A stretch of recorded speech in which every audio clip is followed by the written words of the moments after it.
Oh my gosh, so hot. Okay, good evening. I call to order the meeting of the Hamilton-Wenham Regional School Committee on Thursday, June 20th, 2024 at 7:01 p.m. And we'll begin the meeting by inviting you to join us in the Pledge of Allegiance. Pledge allegiance to the flag of the United States of America, to the republic for which it stands, one nation, under God, indivisible, with liberty and justice for all.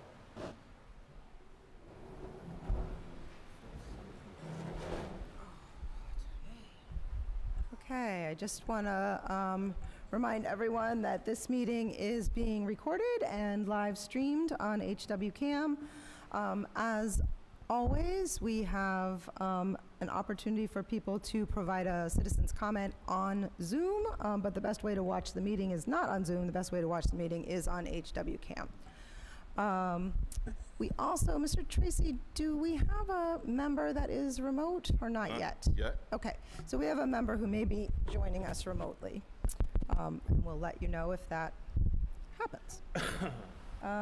Okay. And do we have any citizens on Zoom? None. Okay. So at this point, I'd like to open citizens' comments. If you are a citizen and you would wish to speak to the committee, I will ask that when the time comes, I'll ask you to approach the podium, and I ask you to give your name, and please spell your name so that we can get it spelled correctly in the minutes. I ask you to keep your comments to 3 minutes. Please know that this is our opportunity to listen, and it's your opportunity to be heard. I will ask someone to do some timing. It looks like Julia is ready to do that, and she'll give you a heads up when you have about 30 seconds left. Doesn't look like we have anyone on Zoom, so I'll ask those in the room if you'd like to make a comment, please approach the podium. Good evening. Good evening. Peter Fisher, Greenbrook Road in Hamilton. Recalling from our last meeting that in the discussion leading up to the vote on in favor of a consolidated school for elementary students. Sorry, could you speak a little closer to the mic? Oh, yeah, I am actually, thank you for saying that. I'm able to hear you, but maybe you can move the mic upward so that, Yep. Sure. yeah. Lean in a Yeah, bit. Peter Fisher, Greenbrook Road in Hamilton. Recalling from our meeting where the vote was made in favor of a consolidated school for elementary students, that in the discussion there was talk of educating the public about the logic of that vote, and I am here to be educated. If that isn't happening tonight, I'd be very grateful for a heads up on when that might take place and how I might participate. And I would recommend that it include disclosure of documents, raw documents showing the quotes for comparison of a consolidated school with rehab of 3 separate schools, so that I can vote guided by data when the time comes for a vote. Thanks very much. Thank you. Still have no one online. Okay. Is there anyone else who would like to make a comment? Okay. Thank you for that. At this time, we'll close the citizens' comments. As people know, we typically really don't spend a lot of time back and forth, and we don't typically respond. It is very, very hot, and so I do want to let you know that we're not going to be specifically addressing the topic that you, or I don't anticipate that we're going to be specifically addressing the topic that you opened up today. Because we've addressed it in the last 20 minutes. Nothing. We're going to, yeah, we'll just take a, website, though? Oh, the website. Or he's going to talk.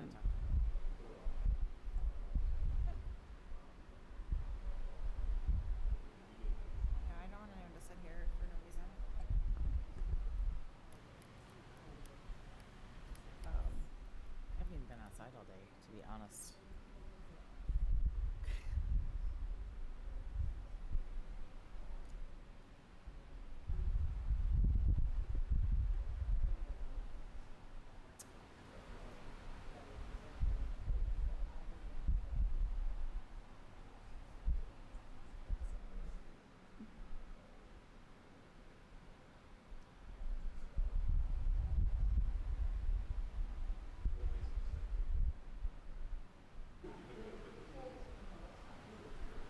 Okay, so we're going to move onward.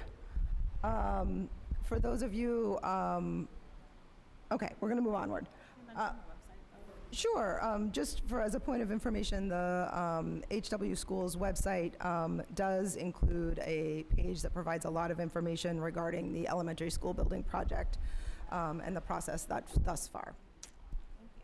Okay. Let's up next is a review of a portion of the school committee protocols. I think that was you, Julia. As elected members of the Hamilton Wenham Regional School Committee, we, including the superintendent, accept the high honor and trust that has been placed in us to ensure that the students of the district receive the best education possible. To that end, we hereby commit to the following in the conduct of our business.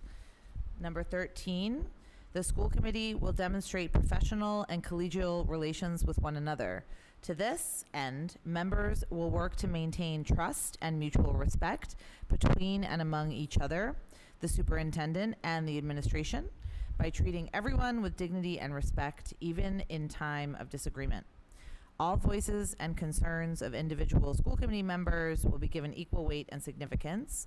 And number 14, recognizing the importance of honoring these protocols, members will respectfully remind each other when they get off track. Thank you. Next up is a portion of our school committee mission statement. David. Sure. The Hamilton Wenham Regional School Committee will lead and inspire a district that is a source of civic pride and municipal engagement to serve the community for generations to come. Thank you. Next up is the consent agenda. I have one thing to hold, which is the minutes from June 6th. Does anyone else have anything to hold from the consent agenda? David? I move the Hamilton Wenham Regional School Committee approve the consent agenda as written in the Thursday, June 20th meeting agenda. Do I have a second? Second. Second by Julia Campbell. All those in favor? And that is unanimous of the 5 members present, and the motion passes. I held the minutes for 2 spellings of names. Since I say it at the beginning of every citizen's comments, I really do mean it. I want to get the names correct.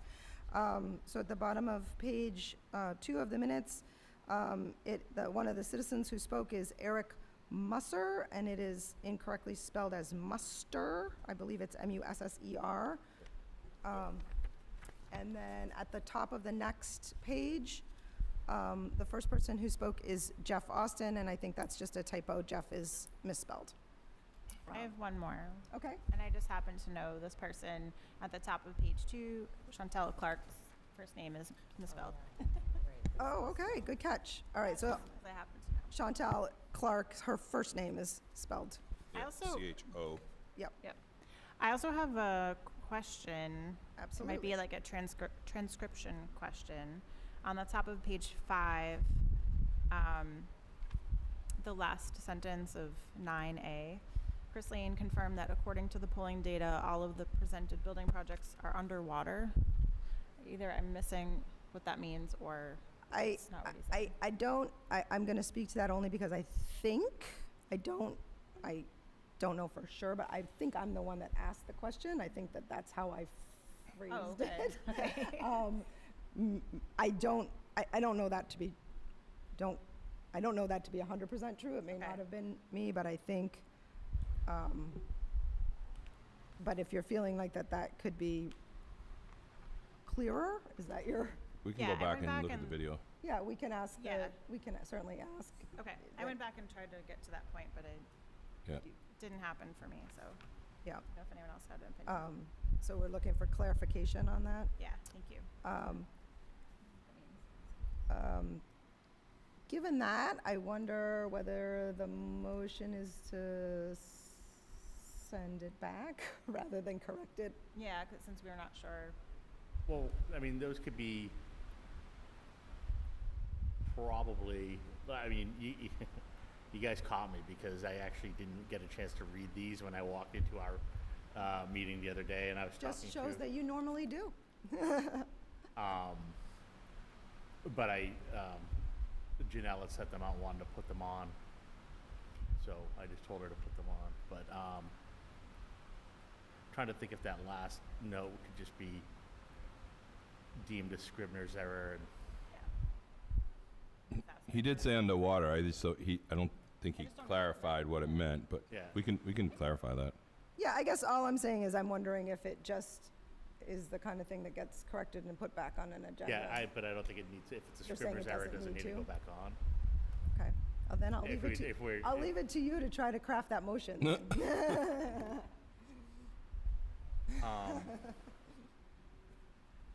So I move that the Hamilton Wenham Regional School Committee approve the minutes from June 6, 2024, with the noted changes as discussed. Period. Second? All right, seconded by Amy Kuhnberger. Is there discussion? Do we want it to come back to us or no? I don't think we need to, because I think we just say these are fine with these, Okay. couple of changes. All right. That is because we're not changing the content at all. We're just No. changing a couple of the, Okay. a little bit of the clarity. Yeah, we can go back to the video Yeah, and yeah, no, clarify I- it too. yeah. I'd sort of like to see it again, but let's take a vote. All right, all those in favor? That is 3 in favor. All those opposed? Want to see it again? That's 2 opposed, and the motion passes. All right. Okay. I'll look at it on my own time. All right. Do you want me to keep the Zoom open? No, I think, no, we can close the Zoom because citizens' comments is over.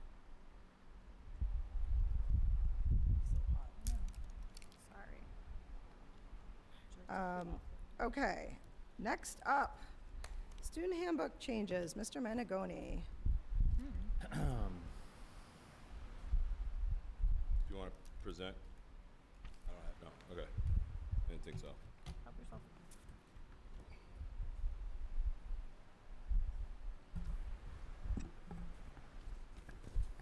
Well, good evening. First, I want to thank you for a great school year. We really benefit from your support and guidance on our 184-day journey that starts in August and ends in June. So I just want to extend our appreciation for all that you do on behalf of our students and families and community members, because your work really does make a big difference. But I'm here tonight to talk about handbook changes for the upcoming school year. Most of what is in that summary document that you have are name updates, date updates. I also inserted some of the newer policies in the appendices because there have been a number of changes in policies with, not only the substance of them, but also how they're indexed. So I wanted to reflect that as well. I did put a couple of policies in there that are aligned with procedures that were in the student handbook, but I felt that it was necessary to have the policy that's attached to that. And certainly happy to answer any questions about any of these things. The one thing I would point out, though, is that our school council is required by law to review the student conduct portion of the student handbook every year, and the part of the student conduct code in our handbook that we chose to focus on this year was the use or misuse of artificial intelligence. So we spent a little bit of time, the school council, also collecting some input from faculty members and students to see where they were at with that. But you can see in there a summary of where we landed with including artificial intelligence, specifically in our academic integrity policy. There really wasn't any change to the policy per se. In other words, we follow the same procedure in terms of notifying students, but also the consequences that could ensue from any violation of the academic integrity policy. What we felt was necessary, though, was to clarify what we mean by the use of artificial intelligence. while also being mindful of the fact that it is a tool that our students may use, certainly with teacher permission and teacher guidance as well. And I did a little bit of research in terms of looking at high school student handbooks addressing the issue of artificial intelligence, and I was a little bit surprised that it didn't turn up as much information as I thought it would. I found a high school in Illinois that seemed to have a pretty well thought out explanation of what artificial intelligence is and how it may or may not be used in the classroom. But we looked at that specific policy from the high school in Illinois and made a few tweaks to it, and then the proposed language is in the summary document that you have. So I really would welcome any questions that you have specific to that or any of the other proposed changes. Thank you for that. I do have a couple questions. I don't know if other people have questions. I have a couple of things. One, I'll email you and put you in touch with a colleague of mine, Lance Eaton, who actually has been keeping a running blog of all schools' artificial intelligence. It's a voluntary basis, so it actually to use as, excuse me, it's at the high school and at the higher ed level, but just to use to have everyone bounce ideas off of one another. And actually, he just published some new work this week on student use. I haven't had a chance to read it yet, but he's a great guy, local. Happy to put him in touch with you just as a running resource that'll help, sort of, this is a moving target for everybody, so that's why he just started putting it all together, but happy to Yeah, to that'd do be great. that, Yeah, I would appreciate that. Excuse me. Sure. I'm really happy that you've kind of left it up to the teachers and kind of made rooms for that for the students and teachers to explore together. I think that's awesome. This is great. It's hard. Other people? So, No, it's good. I also had, I guess, a comment about the artificial intelligence. I read it pretty carefully. I felt good about it. It felt like, where we are right now, right? It felt like it was a policy that didn't try to do too much because things are changing really rapidly. I thought it was good, and I think it sounds like you, and you're giving more information. We need to be really on top of this, that things are going to change rapidly. So I appreciated you including that. It felt like the right place to be right now. That's my feedback on that, and appreciate the council doing that work. I just had a quick actual question. On page 3, we still have a statement about free and reduced lunch where people can get the application for that. Why? What page is it on? I'm sorry. I think it's on page 3. Just on the, let me find it. Hold on.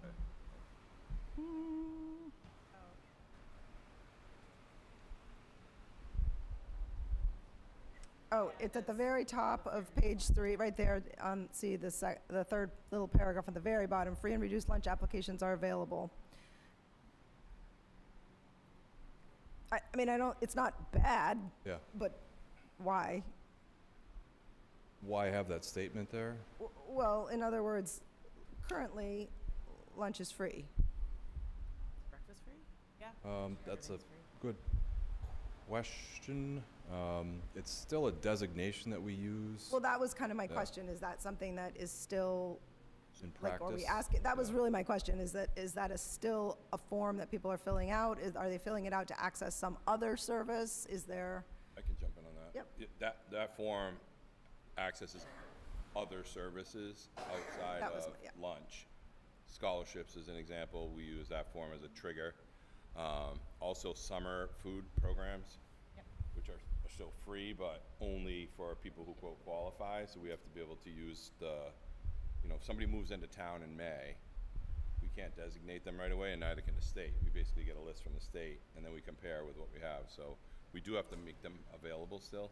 So I guess, because I sort of suspected that was the answer, and I guess my question is, and this is not really a criticism of the handbook, it's more a concern about, given that lunch is currently free, how, like, I'm concerned that families may not be accessing this the way that they would have in the past. And I mean, again, maybe that's outside of the bounds of this, but when I read that, I thought, that's really interesting that that's still the way we're collecting this data, is based on free and reduced lunch, but people aren't gonna necessarily feel the need for free and reduced lunch because. We get our food data from the state.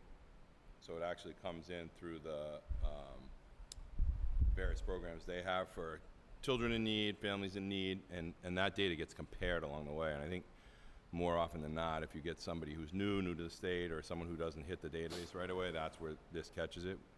And it could be a situation where there's a divorce that occurs and suddenly one family member can't afford whatever they may need for food. And there's, if you've watched some of the Accord ads that are out there, there are more people who are accessing free food services now more than ever. The other dilemma we have is we still don't have the state budget yet, so there's no guarantee on anything free until they pass it. Even though they're saying, don't worry, it's gonna be free, and breakfast is now gonna be free. You know, I think we still have to cover our bases there.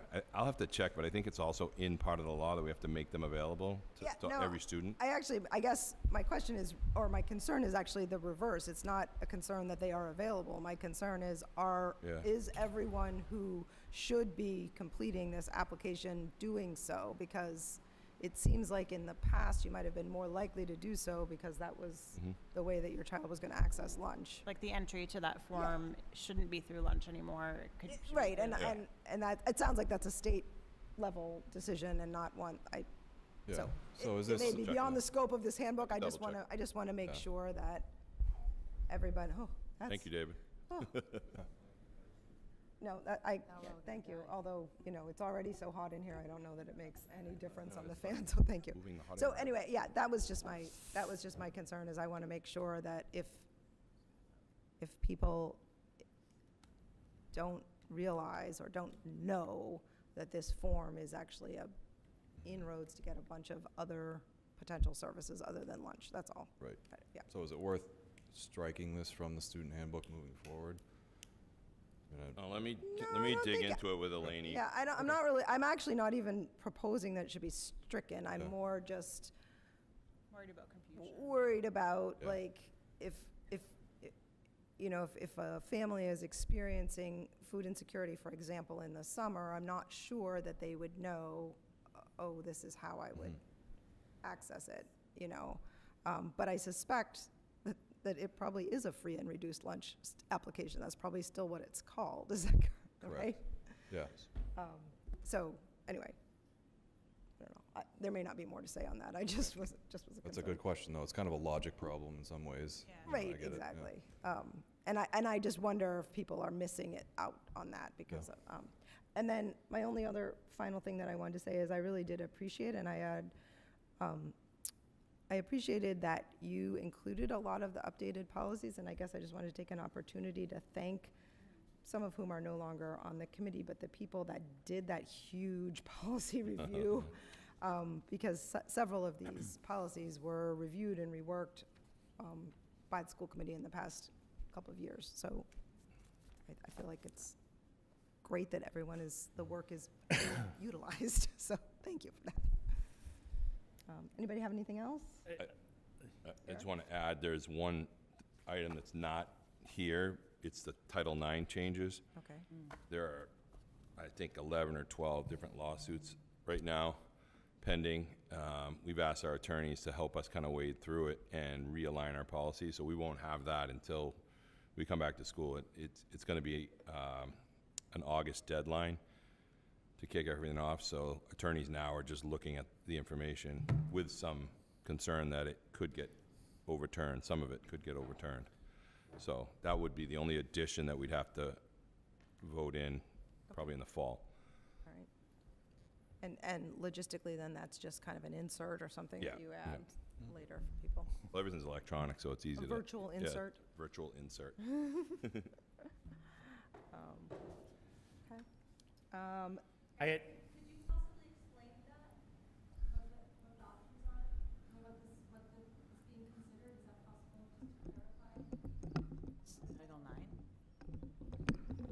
So we're actually, so, again, no, well, no, I mean, typically we don't just, but just for clarification, we're actually not voting at all on Title IX. Mr. Tracy is saying that we'll have something in August.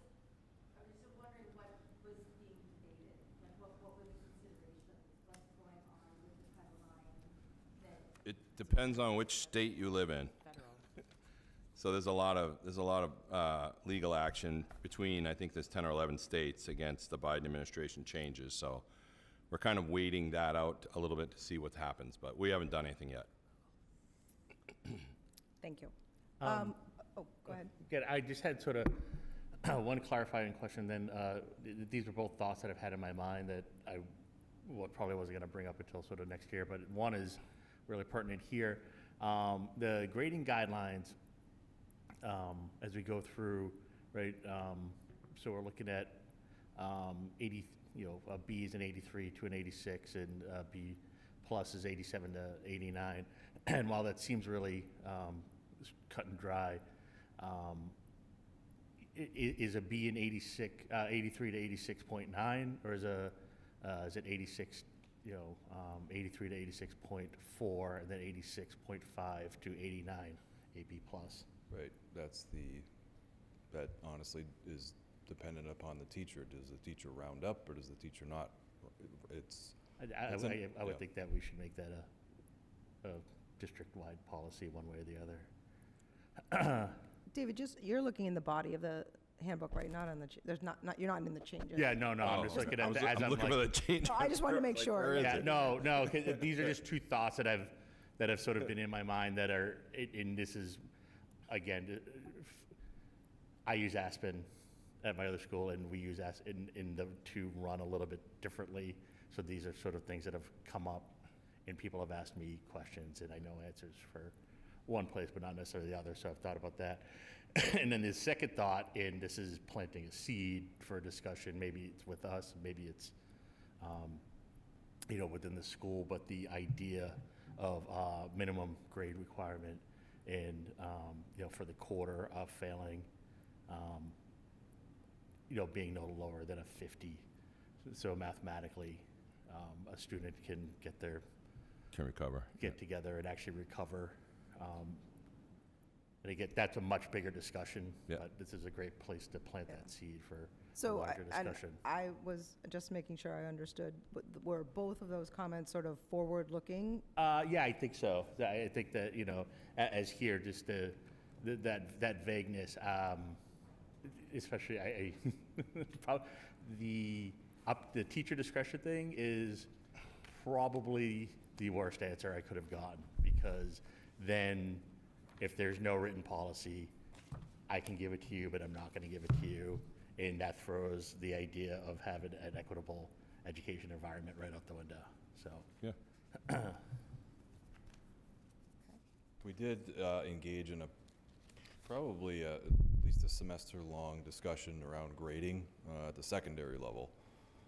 And David, one of the things we looked at was the use of a 100-point scale to determine grades. Now, I can't look at any kid next to another student and say, you're 95% good at this and you're 94% good at this. Like, a human being can't discern 100 different levels of performance related to a skill. So those are the kinds of discussions that we had a little bit. So that speaks a little bit to what you were talking about in terms of a minimum grading requirement, but also the idea of using decimals, because once you introduce a decimal, you're now saying I can discern 1,000 different levels of performance, and that's where it gets really kind of murky. well, I mean, the reality is the math goes to the 10,000. Yeah. Yeah. In Aspen, right? And then, excuse me, as my kids get older, I start realizing that the difference between an 89.4 B plus and then 89.5 A minus is $5,000 in merit scholarship. It can be. And so that is things to sort of start considering, when you're getting in there, and that just having that there, and I understand both sides of the argument. I understand the thoughts of grade inflation and things like that, but I just having that sort of clearer definition, again, just sort of students know, parents know, teachers know, this is that, this is the, cutoff, Right. and this is the way it goes. You gotta have people on both sides of the argument, that I get, but I do think it's a discussion worthy of having. Does anybody else have anything? So, what do you need from us? You need a vote to approve this, Yes. correct? Okay. By the way, I do love the notes, it's so much easier than Oh, years in past. yes, I think we've given you feedback in the past about that, and this format is extremely helpful, the way that you presented. The track changes Yes, version the track, of it? Okay. the top, the current page, proposed Okay. change, and then the rationale is very helpful, like, it's.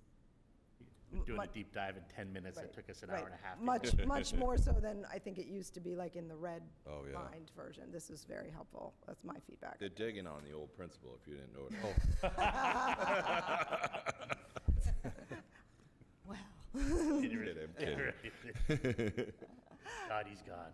Oh, God. That's the nice thing about having an attorney as your assistant principal. Often grease the skids with this kind of stuff. Yeah, no, this is just very, very helpful and very easily digestible. Okay, could we have a motion? Sure. I move that the Hamilton Wenham Regional School Committee approve the, Hamilton Wenham High School Student Handbook, Student and Family Handbook, as presented in tonight's agenda. Do you have a second? Second by Amy Kuhnberger. Is there any further discussion? All right, all those in favor? That is unanimous of the 5 members present, and the motion passes. Thank you. Okay, thank you very much. Thank Thanks, you. Brian. Thank you. Thank you. Go get in some air conditioning. Right, or pool. We vote on that now? Okay, It's Um, it's 90.3 degrees in here. yes. Feel every single Yeah, You can feel every exactly. room. And my frozen water is not frozen anymore. Okay, That was for free. next up is the superintendent's evaluation that we had a discussion on, and there were a couple of, what am I looking at? David came back to us with a couple of edits. Yep. And so now we have another draft. I have one thing to say before we start, which is that the typo unfortunately is still there. Oh, I knew I forgot something. Hold on, now I actually have the Now it's right like computer, so now I can actually do it. Okay, so I'm gonna just say, so goal number 1 throughout the document, and this is a typo that was originally mine and then has just perseverated and moved through, but goal number 1 throughout the entire document is it's actually, there's 2 typos in it. It is complete, with an L, district communications plan. So that's how it should read, goal number 1. Anyway, David, I don't know if you want to present, or if people have, we discussed it once, so if people have other, I don't know how you want to handle it, whether people just want to I offer, could that's point the- it out just, real quickly. Want to make sure I make this edit right now before I forget.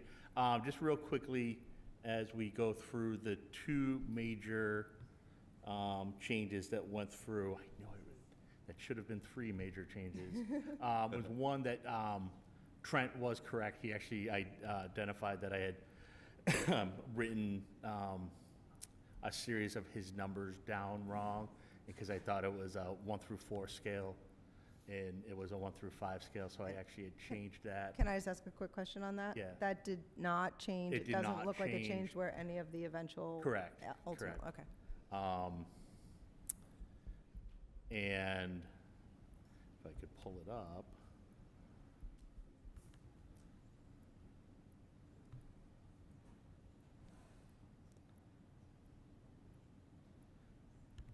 That's the one I want to pull up.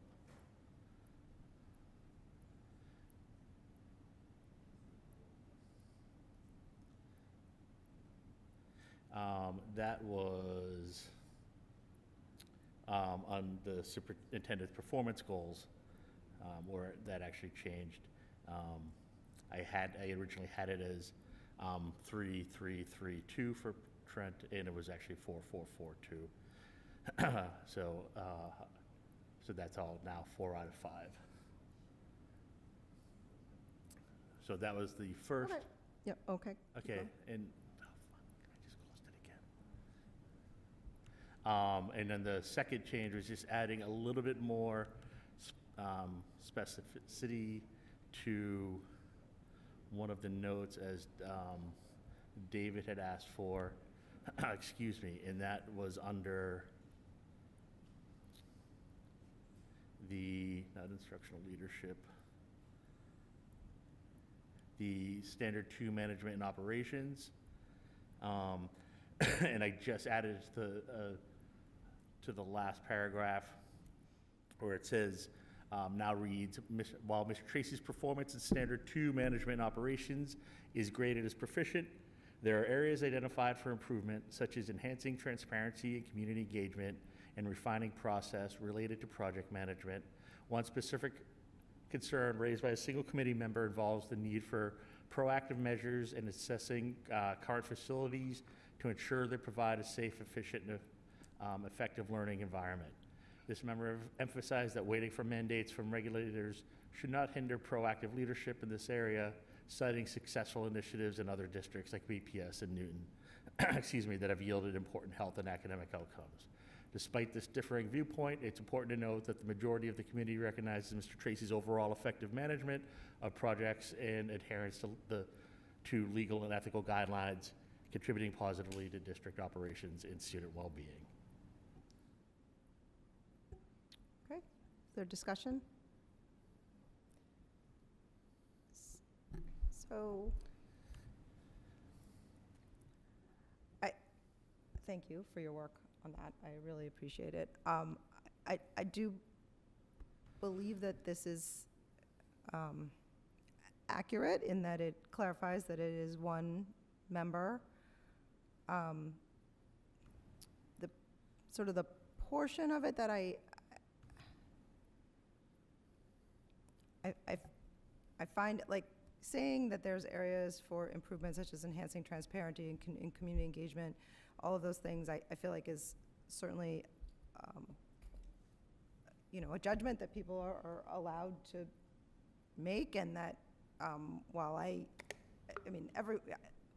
think my personal opinion is Mr. Tracy is excellent at those things, that does not mean it couldn't be better. We could all be always better, right? I think those are excellent strengths.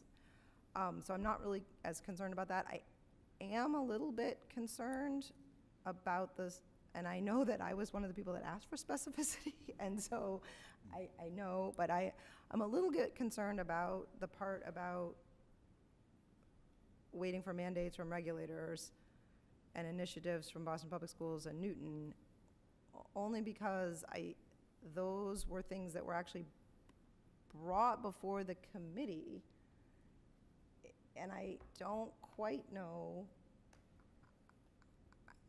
I guess to me, in some ways, that's a criticism of the committee, not necessarily of the superintendent.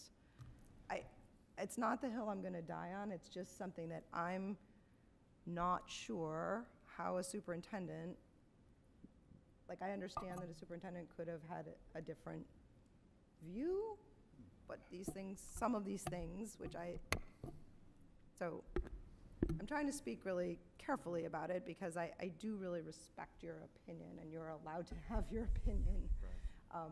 And that's my concern, is that it's fine with me so that you disagree with what occurred. I just wonder how much of that falls to the committee versus the superintendent is my concern. And we don't need to debate it ad nauseum. Yeah. Well, I guess my feeling is that it's a shared responsibility. It's a shared responsibility, but it's not strictly the committee. Although the committee's role is to set goals and policy, the superintendent is the CEO. The CEOs lead, and they suggest and propose policies and goals. And so to the degree that in some cases didn't take place, I would like to see more of that. That's all. And that, I guess that's my experience of being on boards, that more often than not, it comes from the CEO, because the CEO is more embedded in the process and the system, and that, you know, they're more likely to run into the requirement or the need and so forth. Anybody else I have would a just question, say, having also, you know, served on boards, I think that it's difficult when there's something that is not, you know, when there's something where it's that, you know, one or maybe two people feel very passionately about. And I think, you know, I have things that I feel very passionately about that are not mandated, that are not, you know, they're not mandated by the state. I also can't think right now, so, but they're not mandated. They're not, sorry, they're not mandated by the state. But honestly, and I'm thinking of specifically the land acknowledgement that we passed, what was that, 2 years ago? That a board member was like so incredibly passionate about. People were opposed, people were passionate, and then somehow as a committee, we all came together, and I'm sure it wasn't a unanimous vote, but I'm thinking that that is something that board members can do, but the superintendent, I don't see how they can possibly be as proactive as you know, they can't possibly be proactive on every single issue. Like, we can bring issues to them. Sure. And I also think, I mean, it's not the hill I'm going to die on either. I just want to recognize that, you know, this is going to be, if Mr. Tracy leaves us at some point or looks for another job, this will be part of his permanent record. So I want us to be cognizant of that. I don't necessarily have a solution or a change. I just want to say that was not my experience, but that's the hard part of creating this consensus evaluation, is that we have all had different experiences. So I would just like to say, for the record, that was not my experience, but understanding we want to hear all the different perspectives and make sure everyone is heard in this evaluation, but recognizing that this is, you know, permanent record, and this will be out there for the public, for everyone to read. So I don't really have a solution. I just wanted to say that I didn't have that experience. But that does not negate anyone else's experience. No, thank Other you. people have any questions or comments?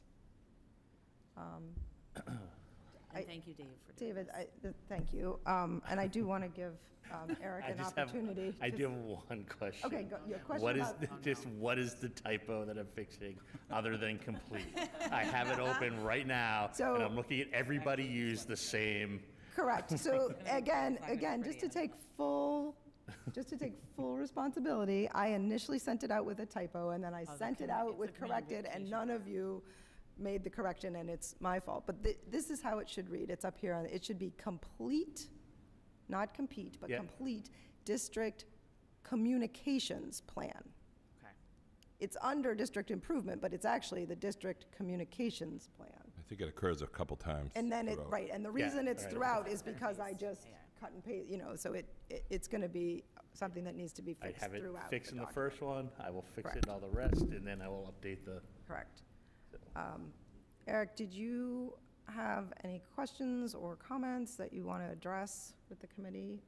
No, just say thank you. I will continue to push and pull for the students of our communities, and I think it's important for us to continue to do the work that we're doing, where, you know, this is never easy work, trying to, you know, make sure we can have safe places, have places where kids can come to school and kids can eat and learn and grow, you know. So I think it's important for me to take the things that are in here and use them to develop my next set of goals for next year in alignment with the district goals. And I appreciate the feedback. All right, thank you. Can we have a motion? Sure. I move the Hamilton Wenham Regional School Committee approve the superintendent's evaluation with the proposed change in the, excuse me, communication plan language. Second. Second by Amy Cooper. No, you're good. I'm just in the middle of it, so that's The fine. typo. It's a typo. It's a typo. typo. We'll just change the typo. Turn the lights out. Okay, is there any further discussion? Questions? Nobody wave, I like the lights. But it's actually, it actually feels 7 degrees cooler. Don't move, the lights will turn off. All right, looks like we're ready to vote. All those in favor? And that is unanimous of the 5 members present, and the motion passes. Thank you. Thanks again, David. Thank you. Thank you. All right, next up is the custodial contract that Eric and Vinny have been working on. In between the other negotiations. We actually had both of them at a tentative agreement, both the custodial and the new cafeteria workers contract. Cafeteria workers weren't not able to ratify before this meeting, so they'll ratify between now and the next meeting, and we'll have that on that agenda. That is a totally new contract, so there are a lot more changes in it. But certainly, all the changes are in red. We can take any questions that you may have related to the contract. Vinny and I met with AFSCME and 4 of their members, went through some give and take. We reduced some of the things that are kind of annual occurrences, like clothing allowances, and we kind of held it in one place, and they were asking to move, okay, if we take 100 from here and move it here, if we take, so we kind of made sense out of those things, reduced some of the things that were even noted by them as excess, like they don't need 5 shirts and 5 t-shirts and 5, so we reduced those things that save costs. We did put in some incentive language for sick leave buyback and vacation buyback, because this group tends to use every single day they have, which makes it difficult and expensive to get either a sub in or to pay the day custodian to work night too, or vice versa, which costs us even more money. So we're trying to put some incentive language in here to buy back some of their days. We have the good fortune of our custodians. Many of our custodians have been here for more than 20 years, so they're on the top of everything, including vacation time. So everybody thought that was a good move to give some incentives both in sick time and in vacation time. And then some things we took out, like workers' compensation, we don't have that for this group. And then the final thing is the salary changes. It was 3.533, which is 9.5 overall for the duration of the contract. Oh, and we did also split out the maintenance technician at the request of the group, which Vinny and I actually thought about last year, saying, because they do a very different job. So we split out the maintenance technicians. There are 2 of them. Currently we use 1 at the elementary and 1 at the middle school. And these are the people that are on the roofs and in the refrigeration units and under the buildings, and kind of, they actually have a lot more skilled work required of them. So at their request, and we thought it was a good idea too, to just break out the 2 maintenance people from the rest of the group, and the others remain the same. Head custodian and custodial that's just how they were set up previously. So it's really all the changes in a nutshell. Let's start with a motion, and then if anyone has any questions, we can do that. I move that the Hamilton Wenham Regional School Committee vote to approve the AFS CME custodial maintenance contract as presented in tonight's agenda. Second. Second by Julia Campbell. Does anyone have any questions? No. Is there any discussion? All right, looks like we're ready to vote. All right, all those in favor? That is unanimous, and the motion passes of the 5 members present. Thank you very much, both of you, for your work on that. That's fun. Great. All right, next up, we have the PEC agreement. I don't know who wants to speak to that. Do you want me to? You want to, yeah? You want negotiation committee? Because I'm still, Okay, so, state law allows us to create a public employee committee, and that committee is designed to really look at things like insurance. In our case, that's what the focus is. So it looks at insurance from the perspective of the employer and the employee in one committee that's basically comprised of, in our situation, school committee members and at least one member from each of the 5 unions that we have, plus a retiree, a state retiree member. So this group, under this agreement, has the opportunity to negotiate, in this case, insurance premiums, insurance splits. For the, I don't know, past 8 years or so, there was some conversation that we were operating under a PEC, but there was only an agreement years ago. It was actually more than that. It was before, I think, Vinny and I arrived. There was an agreement for a PEC, but there was nothing in writing. So we have now put this in writing. We've gotten all parties to agree to the language. It's actually pretty boilerplate when you start looking at other PEC agreements. And then it just outlines who the subscribers are, what the splits will be, and those are really something that gets negotiated. Currently, this outlines a shift in insurance splits. We are the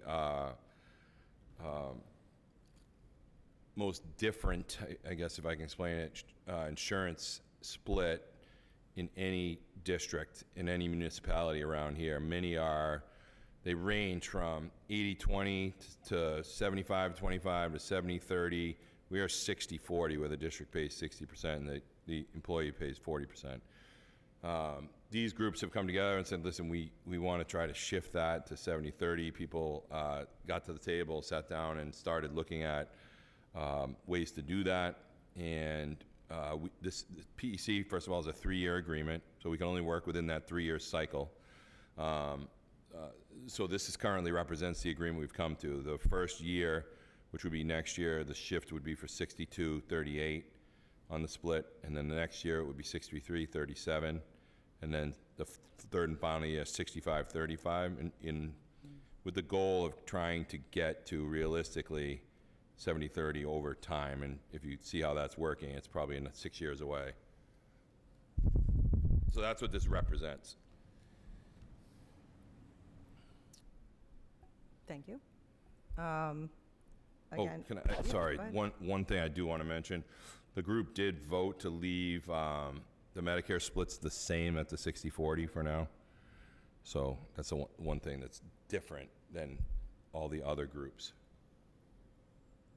And just if I might add, those Medicare plans are different also in other districts. Yeah, Right, they so- are probably more widely varied than just in this area. They range again from 90-10 all the way to 50-50. There's splits are all over the place for Medicare and retirees.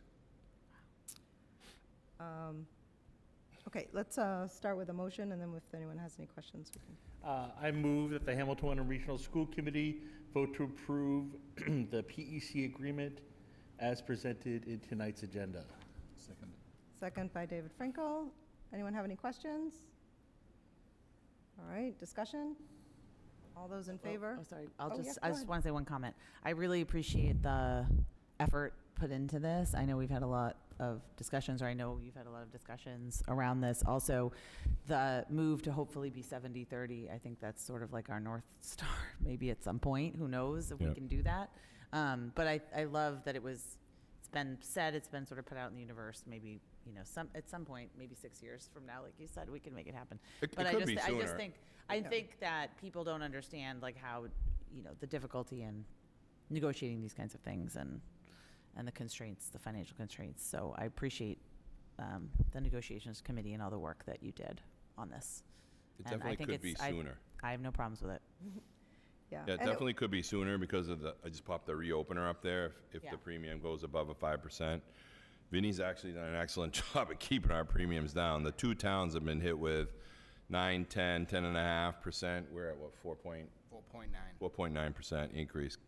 So he's been able to manage fairly reasonable premium increases, but if it goes above that, then any of those group members can request to reopen. And I'll just say it certainly was a thoughtful, respectful, and productive Yeah. negotiation on all sides. It really was some hard work, but it felt good, so, Yeah, the tone has been very good. yeah, Mm. absolutely. Excellent. All right, well, I don't think we actually voted. Did we vote? No. All right, all those in favor? And that is 5 in favor of the 5 members present, and the motion passes. And before everybody leaves tonight, we all have to sign it. Okay. Okay. I got most of you Got to here. get it signed. Okay. Next on the agenda, we have a communications discussion, and I am going to ask the committee to move that, to table that discussion. I think it would be, Eric and I talked briefly today, I think it would be a good discussion to open up at our retreat. Sure. And also it's Agreed. 1,000 degrees, though. That didn't play see into that on this. the I- agenda. Not at all. So last and then Randy? last on the new question. Item, Letter E. letter E, there, you're on the front page. E. Oh, I'm just got an old version. Yeah, I see. Excellent. I have All right, an without obsolete objection, agenda. if, that's fine. Okay. All right, next up, finance and operations, Vinnie? Do you need a motion for that? I don't, I think I got, Consensus? Okay. Just double thank you. checking. Yeah, no, I think so. Actually, why don't we move to, I move to table the communication plan discussion to summer retreat. Second. Okay, second by Julia. Anybody have anything else? All those in favor? And that is unanimous, and the motion passes of the 5 members present. Cover no bases. Okay. Vinnie, do you have anything for us? I do not tonight. Ah, okay. Committee reports. Capital Finance, I think I can speak to this. I'm the one holding everybody up. Finney's not looking at me. They're trying to schedule, gonna and I say just realized I never got back to you guys on a date, so. okay, so you guys having some We haven't- yeah, we're having some scheduling Working on it. scheduling challenges. issues, but I will, I'll get back to the chair this Okay. evening. Policy. Same thing, I think. Oh, Okay. yeah. Yeah.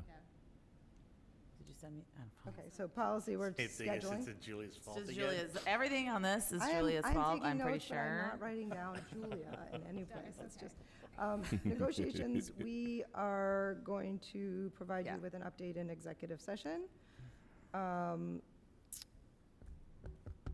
Secretary report, do you have anything for us?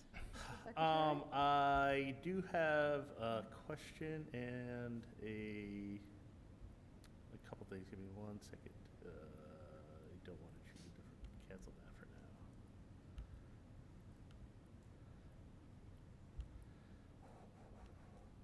Can't believe it's 90 in here. I'm like, there we go. There you are. No, now where'd you go? Jeez.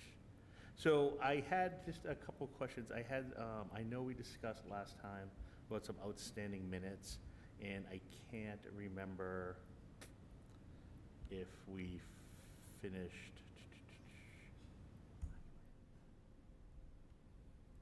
I'm So not you used can to- email me, because I'm sure that's my fault as well.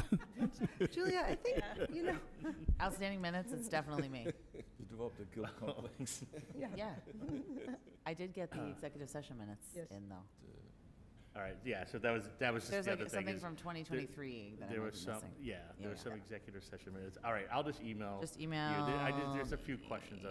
I just had about what, so I know we had the discussion, but I didn't do it. You made that with the- amazing spreadsheet. Yes, and that's what I'm looking for right now, and it's just hidden Yeah. somewhere on my laptop. Yeah, so I mean, and yeah, Okay. it's totally appropriate to send out, just, these are the outstanding minutes would be fine. And then, you know, hopefully we can get those wrapped up to start the year fresh so that we Yes. are Yeah, caught and up. just the second part of There's that really like is, only like 2. yeah, Yeah. there's some outstanding Good. minutes for executive sessions that I think Dana and I figured out Yes, most I of think we them did. today. Yes, I have, well, I have, and we're gonna approve minutes in executive session. But I do think we have one that we might need to figure out who has them. Okay. Okay. All right, thank you for that. Eric, to you. Thank you. I want to jump right in here for our retirees this year, and we had a ceremony at the end of the school year with all of our staff members. We had a little ice cream social and recognized each of our retirees in front of their peers. You know, each of the principals had something that they read about each of them, but I just wanted also to present them publicly here. Mark Williams, teacher at the Winthrop Elementary School, 33 years of service to the district. Leslie Grant, one of our schools, 2 school psychologists who are retiring. She was a district-wide employee, 28 years in the district. Deb Clapp, teacher science at the high school, 24 years in the district. Karen D'Alfonso, she's a physical therapist for us, 19 years, working mostly out of Winthrop Elementary, but also helped us out in other schools. Ann Page, teacher in the district, ended her career at the high school, but began her career in kindergarten for us. So I actually hired her to come to the high school from her kindergarten position many moons ago. So 19 years for Ann. Ramon Ruiz, who's a school psychologist district-wide. He's finished 16 years. Ramon and I worked together 30 years ago in the city of Salem, so it's good to see him get to enjoy his retirement. And then Beth Dahmer, she's one of our occupational therapists, 16 years, and mostly works out of Winthrop School. So those are our retirees for this year, and I want to congratulate all of them and thank them for their service to the students and the families of the district, and you know, they will be missed. Each one holds a special place in the hearts of their local school or where they worked out of, and these are tough shoes to fill. So thank you to all of our retirees for their service to the district.